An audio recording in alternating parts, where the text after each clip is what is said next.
Welcome to the Encephalitis International Podcast. In this edition, we're going to be talking about a slightly controversial topic, vaccine hesitancy and vaccine misinformation. But we're going to be doing it with the director of a fantastic documentary film, Scott Hamilton Kennedy, about his film Shot in the Arm. I want listeners to know that we've got support available. If you feel that there are any parts of our conversation that are a challenge, as always, you can find some helpful links in the description of this episode. So I now want to welcome my guest, Scott Hamilton Kennedy. Scott is an Academy Award nominated documentary director, as well as a writer, producer, cameraman, and editor. He's the founder of Black Valley Films, excuse me, a film production company based in Silver Lake, California. Welcome to the Encephalitis Podcast, Scott. Thank you so much for having me. Well, I'm going to dive straight in. I love the strapline of the film, Scott. Disinformation is its own disease. I don't know who came up with that, but it's absolutely genius and it's stuck in my mind. But look, let's start with the film. Can you give us a basic overview of Shot in the Arm? What's it all about?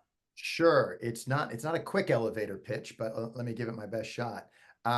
Shot in the Arm started in 2019, a year before we'd ever been talking about COVID, when we were seeing a state of emergency around measles in a few places in the United States, and even terrible measles outbreaks across Europe. And I'm looking at a state of emergency in New York City, shutting down schools and all of this. I'm saying, what's going on? Why is this happening?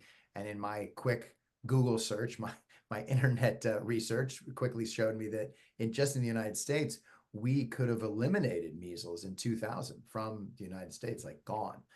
So why is it coming back? I reached out to Dr. Paul Offit of Children's Hospital of Philadelphia, and he did two things. One, he vetted me. He said, I'm not just going to talk to any filmmaker that calls, because he's seen way too many filmmakers, sadly, that do not stick to the science. So he vetted me, saw my previous film. He said it was scientifically valid, and we had a conversation. He said, Scott, it's not complicated. It's dangerous, but it's not complicated. There are people out there that are scaring parents into thinking that vaccines are not safe, that vaccines might cause autism, and it's lowering vaccine rates. And it's never a matter of if, it's a matter of when you're going to see measles coming back into those communities. Excuse me. So we thought we had a pretty important and complicated film just with measles. We filmed quite a bit throughout the rest of 2019 at the CDC, and we also film with antis, sorry for lack of a better term, the people that are anti-vaccine, even if they try to say that they're not, Robert Kennedy Jr., Del Bigtree, and sadly from your neck of the woods, Andrew Wakefield, whose original study, fake study, it wasn't even a study, it was a paper published in The Lancet way back in 1998, trying to make a connection between vaccines and autism, started a lot of this. As I said, this was a long-winded one. So we were filming with all of them, and then COVID happened, and as we all know, in 2020, and it all went to another place where I had to film remotely now with my family, just keeping a little bit of my family in the film to try and give a sense of that all of us experience through this once-in-a-century pandemic. And the film really pivoted still about vaccines and disease and science and how do we deal with these things. But it also became a term we use in the United States, and I can't remember if England uses as well, about the social contract, these sort of unwritten and unwritten rules that we have as in society to say, these are the rules we're going to follow just to be a functioning society.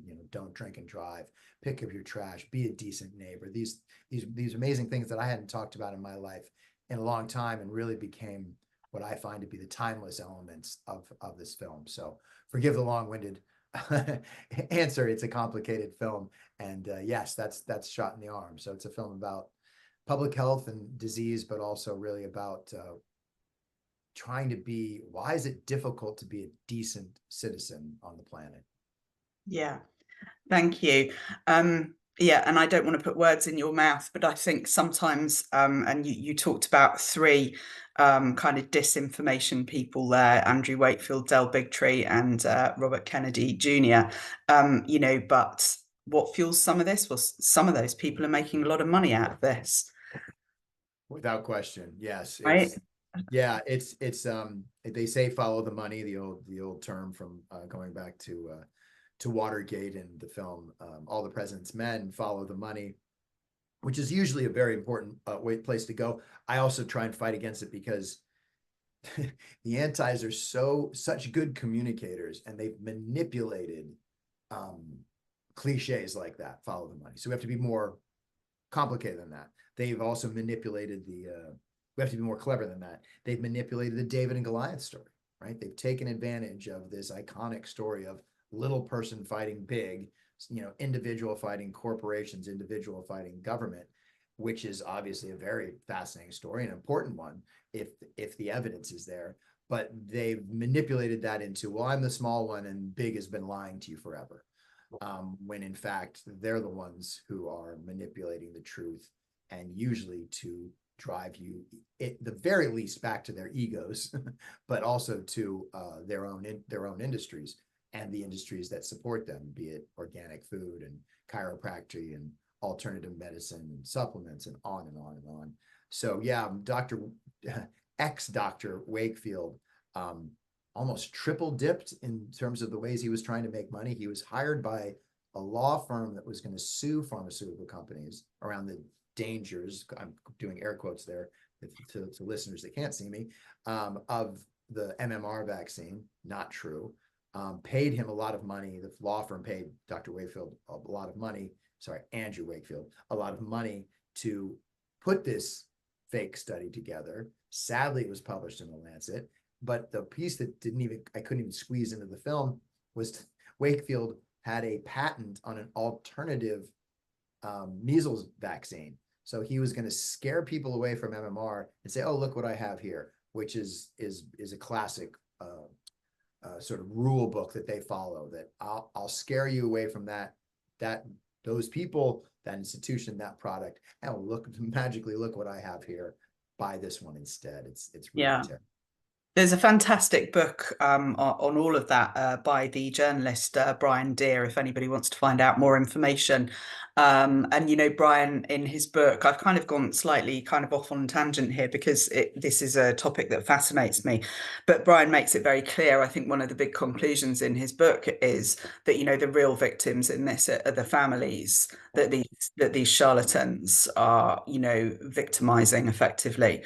But let's not give them any more airtime. Let's talk some more about shots in the arm. Where can listeners and viewers go to see Shot in the Arm? That's an important question, first of all, before we move on to a little bit more about vaccine hesitancy. Sure. Sadly, it's not as easy as I wish it could be. We have not gotten the support for this film that I've had on my previous films in terms of film festivals and distribution. And it's tough. I don't want to whinge. I love that term, English term, whinge. I don't want to whinge. But also it's an important part of how how communication has gotten very, very frustrating. You started the podcast by saying, a possibly controversial subject. Why is science controversial, right? Why are vaccines controversial? I'm not saying you said anything wrong. It's sad that it's come to that. So there's distributors, the streamers and distributors that said, "Oh, this is a very important film, but we, good luck with it," basically, and or we can't play it because it's, vaccines are controversial, it's like, well, it's not controversial. The truth isn't controversial.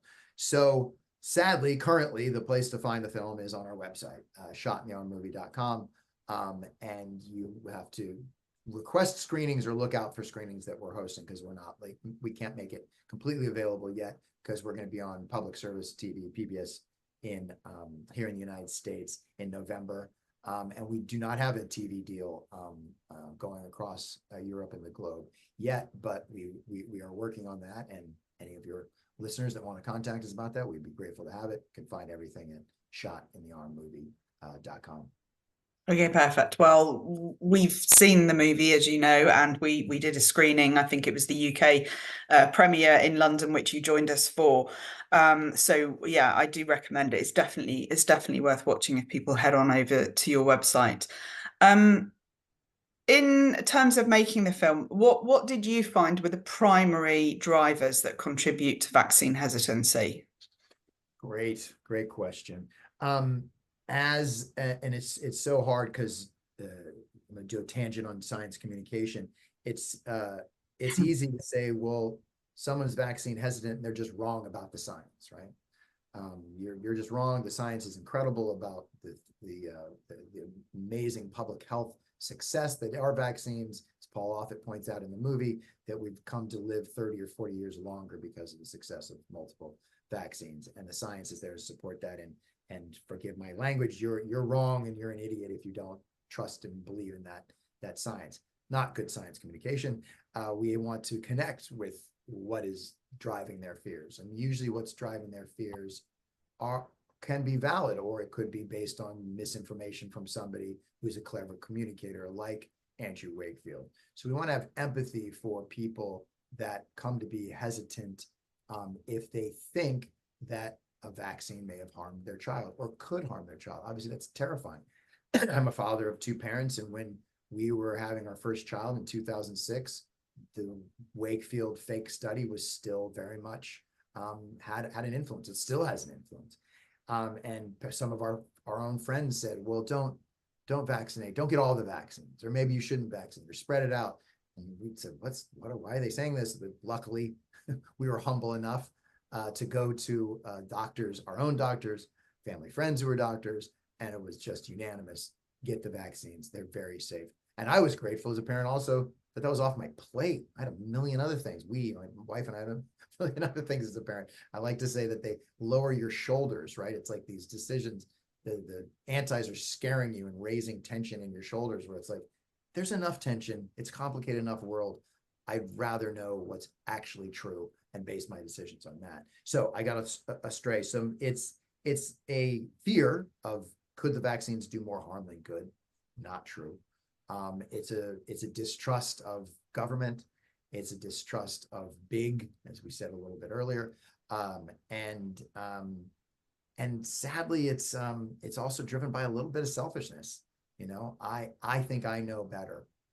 My circle knows better, and I don't like using that word selfishness loosely because it's a tough word. But if you're making decisions that go counter to the scientific community, the scientific consensus, and what is best for the larger community, I don't know of a better word to use than selfish. So that's the darker side. The better side is start with empathy, connect with empathy, and what we agree on, and then work backwards to how did they come to this. And maybe gently we can say, well, what if there's a possibility that you're not getting the best information about this? And would you mind looking again at these things, or talking to some other doctors about this?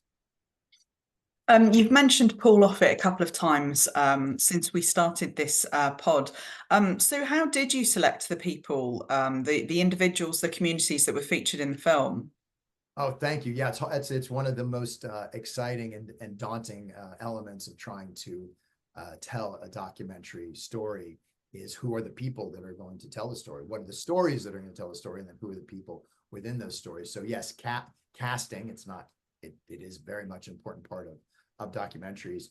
I face all of my storytelling not as just a documentarian and a journalist, but as a storyteller, and using every tool available to me as a documentary filmmaker, narrative filmmaker. Excuse me. Oh my goodness, that was a real one. Excuse me. I started actually music videos, so that's another vocabulary. I'll use any vocabulary available as long as it is clear and is entertaining. So casting, you try to go to the center of who are the people dealing with these issues. So Dr. Paul Offit out of Children's Hospital of Philadelphia is a vaccinologist and also an amazing science communicator, and has been dealing with the antis for a long time. So, and then you want to find out, are they good communicators? Are they going to do well in front of the camera, or are they going to shut down?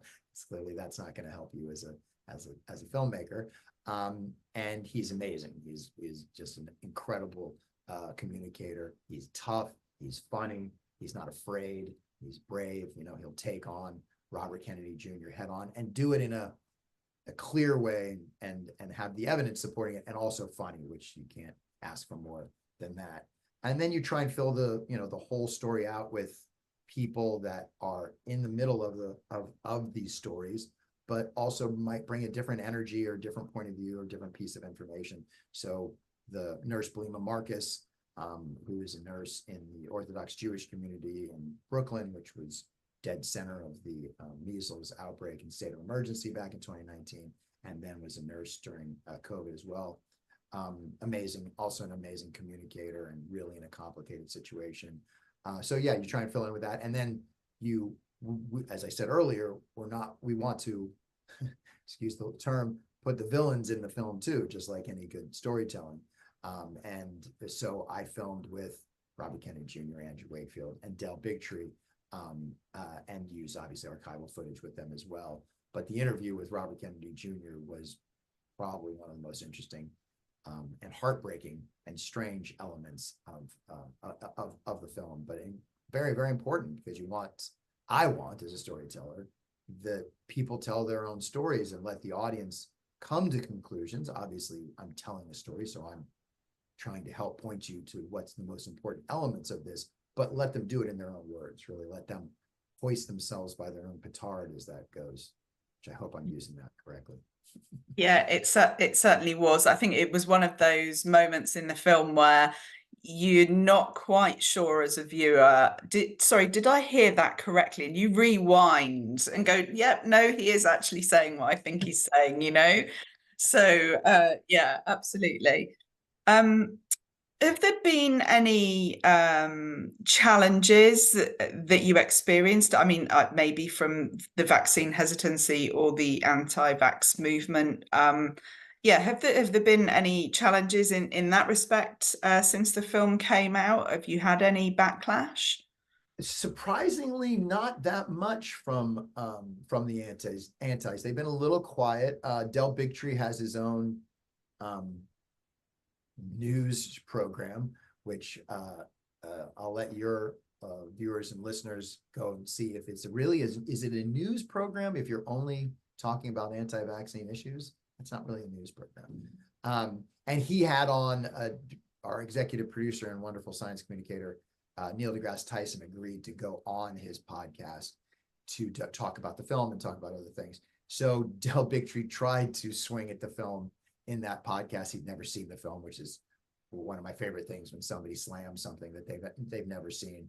Not really very good science, because I could say terrible things about Del Bigtree without having seen what you do, but that wouldn't be good journalism. I get to do it based on the actual evidence of who you are in your words and actions on this planet.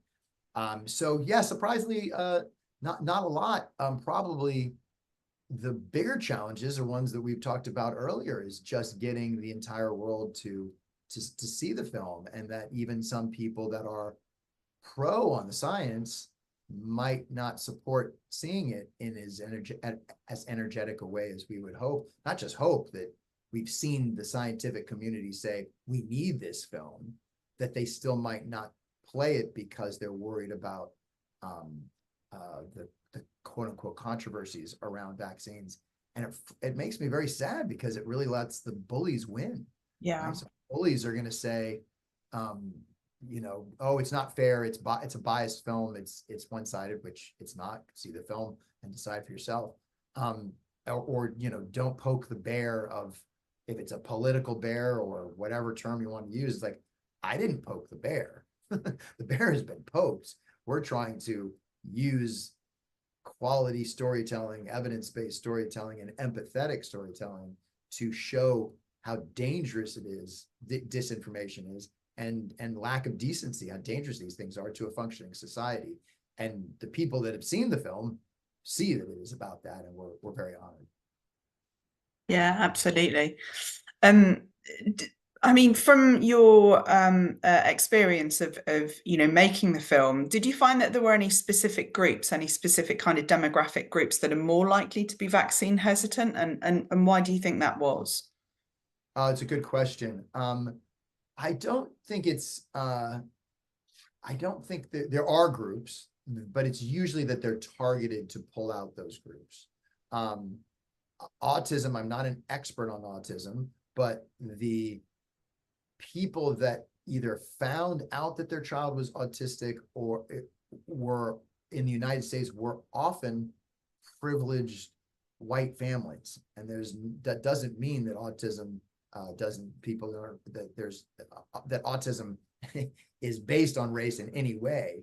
It's just they were the ones who could either had the time available to talk about it, the time available to complain about it, so that it came to be seen as a lot of white privileged moms complaining about these things, which is very, very strange.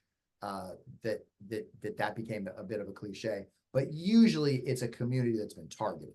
So the Orthodox Jewish community in New York was very much targeted by the anti-vax community with lying pamphlets and things like that, to propagandish pamphlets to confuse them. The Somali community in Minnesota was targeted by people like Andrew Wakefield in the same way, and they had measles outbreaks. So it's not usually based on who is more vulnerable. Sorry, there's people that are more vulnerable if they start with distrust of big, and people are definitely taking advantage of that, and that goes across the spectrum of liberal and conservative.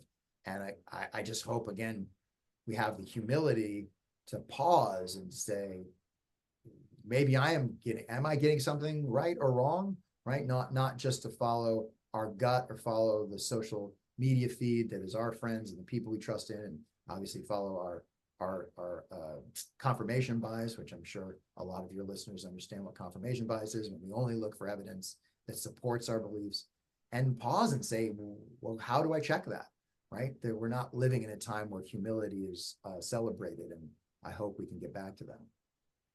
What do you think the future holds? Do you think that the anti-vax movement is going to grow, or is it going to shrink? Do you think we can combat this? Because it feels to me like it's been going on for a long time.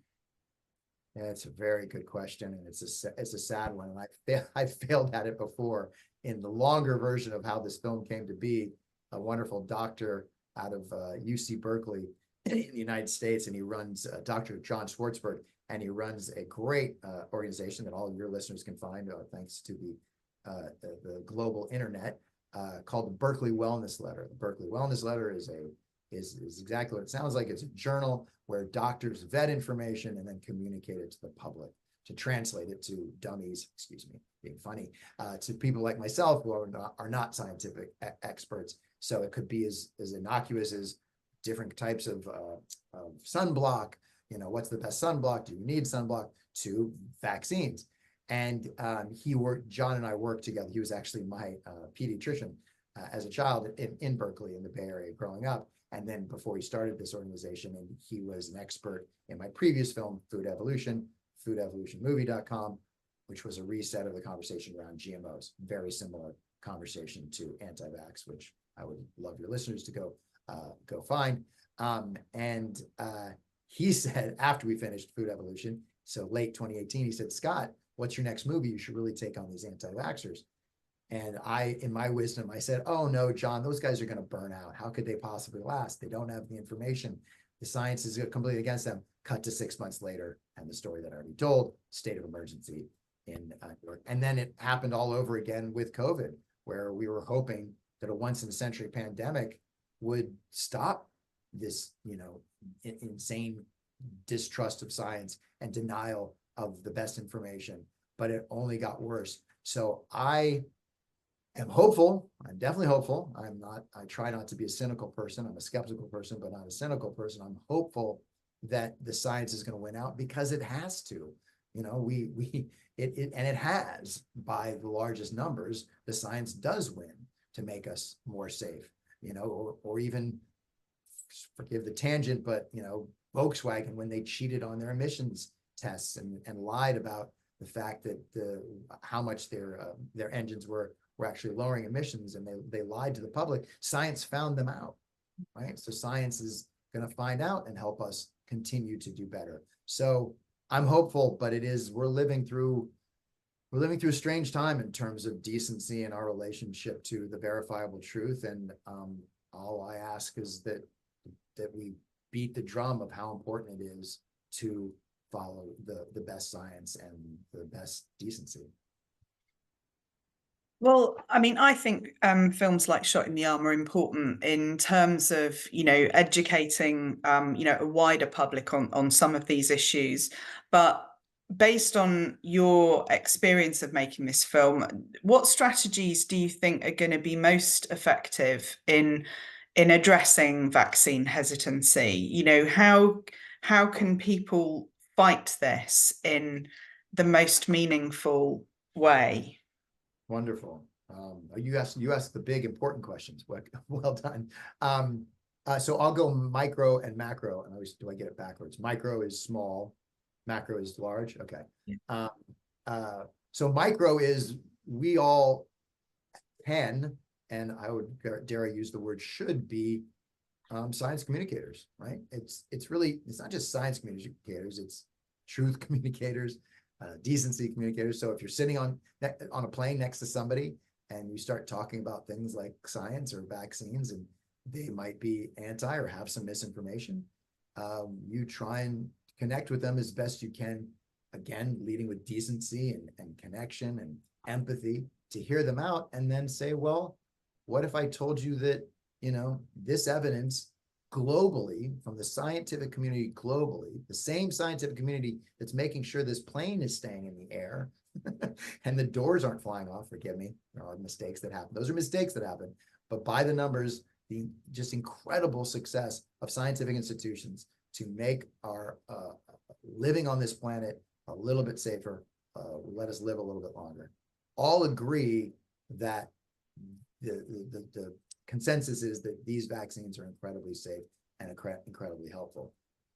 Why do you believe in those institutions for the safety of this plane and getting in your car when you get off the plane and the food you're going to eat? Where's the disconnect? And try and find that disconnect. And then on the macro level, and this is where, again, Neil deGrasse Tyson, the incredible communicator, we both want to see the film used to help underline and be used in classrooms to teach the scientific method outside of just science classes, right? To teach the scientific method to say, going about what we talked about a little bit earlier, to pause and say, well, let's borrow from the scientific method to analyze a situation and see if I'm not being distracted by baggage or by my confirmation bias or something, and say, let's use the scientific method to analyze a situation. If it's in an English class, a history class, if you're watching Shot in the Arm in a classroom, and say, how do I vet Shot in the Arm to find out, is it valid communication or is it propaganda, right? So to teach the importance of using the scientific method across all aspects of education, but across our lives too. God forbid, I'm about to turn 60, that we have a way to check in on our science education later in life, and again, repeatedly later in life. So it's the supporting a larger scientific communication education. And on that note, I mean, I'm guessing that, my team will put some resources in the links to this podcast for people to be able to go to trusted sources for good information. But are there any resources that you particularly would recommend? Probably not any better than what you're going to put here. Put the standard ones, the CDC in the United States, WHO, and you can try and go to the consensus, right? Follow the source of the information. Sadly, there are pay-to-play, medical journals that look very valid, or even worse, just websites that try and look like they're scientifically valid, but they're not. So again, try and have the humility to do a little bit more work, right? I'm not asking you to read every scientific study about every vaccine or countering, misinformation like the paper that Andrew Wakefield got published. We do want to have respect for valid scientific journalism, valid journalists that are doing this work, and check again, right? I mean, the New York Times and the Washington Post, the Standard in England. Sorry, did I get that right? Yeah, the what's the main newspaper and I'm sorry, you can cut that out if you want to. Okay, I'm going to say The Guardian because that's what I read. Guardian, that's what I did. Forgive me. Thank you. There are others. There's many others, and just none of them are going to be perfect, but see by the percentages, are they attempting to use the best information available to tell you the whole nuanced truth instead of just going after information that supports the world that you hope to live in, which again is confirmation bias. Yeah, great advice. We're coming towards the end of this podcast, so I've just got 2 more questions for you. What is next? Have you got any more plans or films in the pipeline? Yes, I've seemed to be on a jag of defending science, which I didn't know I was going to be doing.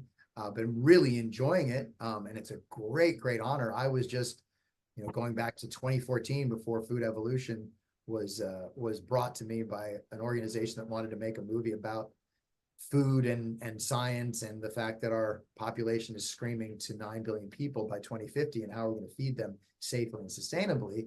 And that led me to finding the GMO controversy and saying, wow, there's a lot here about this technology that should be part of the conversation on something like 9 billion 2050. And just for listeners who don't know what GMO is, just tell us. Sorry, genetically modified organisms. Thank you. Genetically modified organisms. It's a technology to use science to manipulate seeds and other things on a genetic level to help fight against disease. So it's just a technology, but sadly, people like Robert Kennedy Jr., I think even Andrew Wakefield, there's a lot of overlap on the anti-science side, have used it as a boogeyman to sell other products, especially sadly, the organic industries really used it to sell their products. So that was the beginning of my defending of science. I was just bumbling along, taking advantage of science, like most of us, right? That using the science how we're communicating, almost 6,000 miles away from each other right now. And the food that I eat and all of these different ways, getting on a plane, all these ways that we just take advantage of science all the time.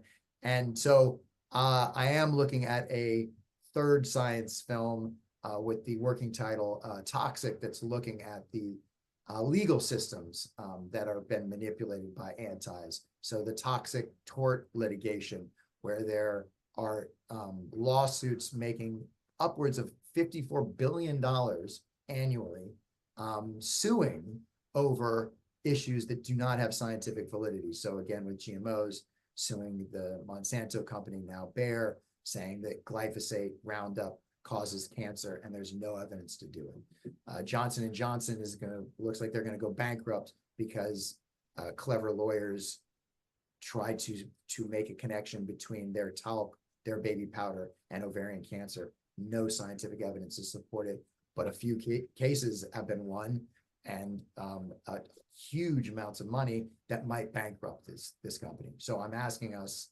I love big questions. Are we using the legal system to out dangers or to make people profit when there isn't a real danger there? And so a very similar, some of the same themes of shot in the arm, but in a different arena. Wow, I cannot wait for that. What a shame that we don't use the legal tools available to us, for good sometimes. I was this complete tangent now. I watched it, and because it's stuck in my mind, I watched a documentary on Friday about a guy who I probably shouldn't even give his name any airtime, but he's called Alex Jones, who runs something called InfoWars in America, and how he tried to claim for, I think, over a decade that the Sandy Hook elementary school shooting did not happen and that all the parents were actors. And, I just couldn't believe what I was watching. And there were legal cases in this case, which were won by the parents, but he continues to broadcast and hasn't paid a penny. And so anyway, that's an aside. It's not. It's of the same. It's of the same conversation. Actually, it's really not that much of an aside. So thank you. Yeah, Alex Jones is exactly the type of person we're talking about, who is using fear and information. Yeah. So, fantastic, good job. I can't wait to see that film, and we'll be looking out for that. My final question, Scott, is the question I ask everybody that comes on the Encephalitis International podcast, or I should say Encephalitis International podcast, if you're watching this across the pond, as many people will be. Is there anything that you wished I'd asked you or that you'd like to say before we close the podcast today? Oh, thank you. That's always a nice way to end it. We covered a lot when we got all the way to we got all the way to my hopes of using films like this to underline the importance of science communication. But yeah, I'll just underline again is just help yourself and help others to in the most gentle way possible, in the most humble way, most empathetic, such a beautiful word, empathetic way, to say, can we check ourselves, right? Can we check ourselves as individuals? Can we check the safety institutions? Can we check the people that we're listening to see if they are using the best data and the best honest information, or are they manipulating the truth for other ends? And just pause and look for that, because we're really living through very strange and dangerous times, and we've got to push against it. It's not political. The political conversations are separate. You know, I grew up a liberal, but I check my liberal biases all the time, and I also want to listen to people that are more conservative than me and that have a different point of view on issues. Right. I'll close with a wonderful quote from Jonathan Haidt: "A slur is not an argument." Right. So we're living through a time where we slur. A lot of people will slur each other, slur an institution, or slur a politician, or slur a filmmaker, with saying that, you know, I'm biased. Excuse me, I'm a shill for pharma. That's not an argument. That's just a slur, and we have to get past that.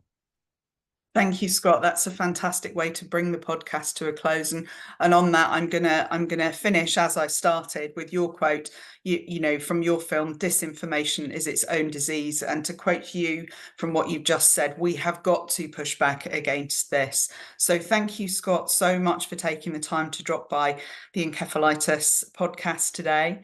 As I mentioned in my introduction, Encephalitis International has got a number of resources that are available to anyone affected by the condition, and our support team are a great resource that I would highly recommend any of you take advantage of if you've got any questions or if you simply want someone to talk to.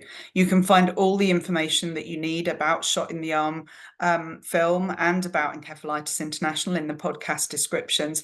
And as always, if you can support our work, we'd be extremely grateful. Please visit encephalitis.info/donate. And if you're a multi-millionaire who wants to support an incredible film made by Scott Hamilton Kennedy, then just drop me a personal email and I will connect you both, and we can get this amazing film out to bigger audiences. We're here to help any of you that are listening. So thank you very much. And thank you, Scott. Thank you for what you do. And thanks for listening, everybody.